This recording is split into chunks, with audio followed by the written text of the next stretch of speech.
Well, in part, it's based on the two countries, Russia and China, feeling a little bit uncomfortable, a little bit besieged, perhaps. In the case of Putin, obviously, he's just been charged by the International Criminal Court with crimes against humanity.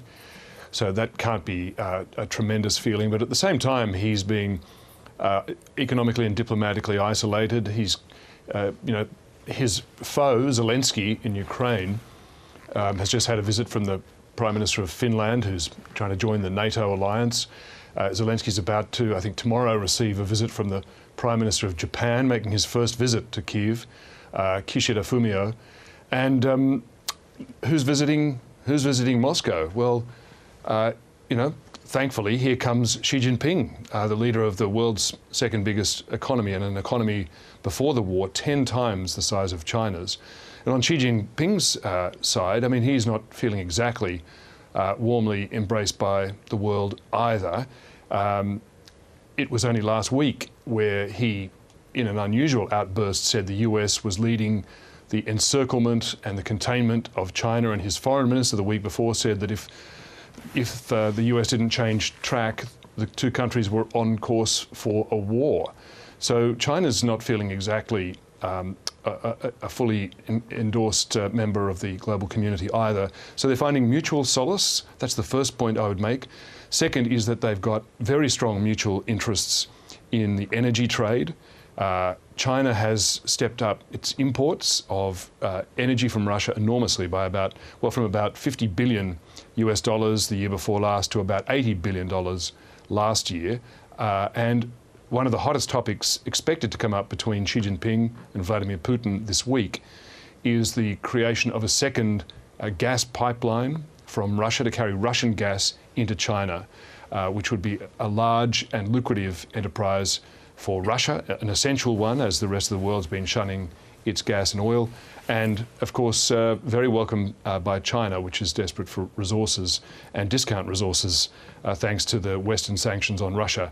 And they have, of course, diplomatic shared interests as well, but overwhelmingly they have a shared enemy in the US and the Western Bloc, including Australia, and they have this strong economic interlock, which really is tightening as the weeks and months go by. Yeah.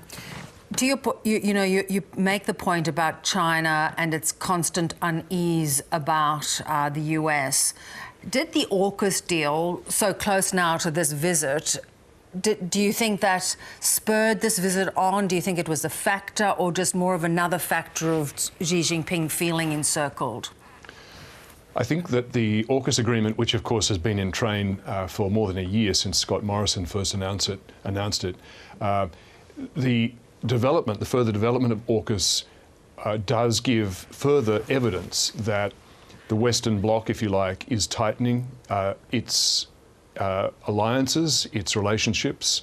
At the same time, you see now Xi Jinping and Vladimir Putin, ever since the war, in fact before the war started, the war in Ukraine started, they've been tightening their alliance as well. So you see the two great blocs, East and West, both tightening their alliances, battening down the hatches, and you increasingly see what is commonly called the new Cold War, the spheres taking a hardening shape.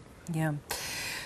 If China, as you point out, now a very big power and rivaling the US, does want to upend what we understand as the sort of rules-based order, is this a different power to contend with? It's one thing if Russia,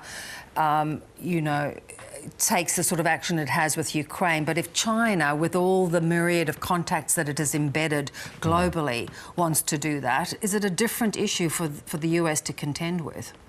It is. I would add that it's something that Xi Jinping has been, and the Chinese nation state generally in recent years, has been aiming to achieve and has spoken about very openly about creating a more just and balanced world order, as Xi Jinping would put it. It involves changing pretty much all of the arrangements to create a world with China at the centre rather than the US and its allies at the centre. So the closer that China has the cooperation of Russia, the more the better equipped and the more power it has to undertake that reordering of the world. So you see signs of it not only with. So of course Russia has rejected the International Criminal Court's indictment of Putin, but so has China today. China has explicitly rejected the ICC finding against Putin.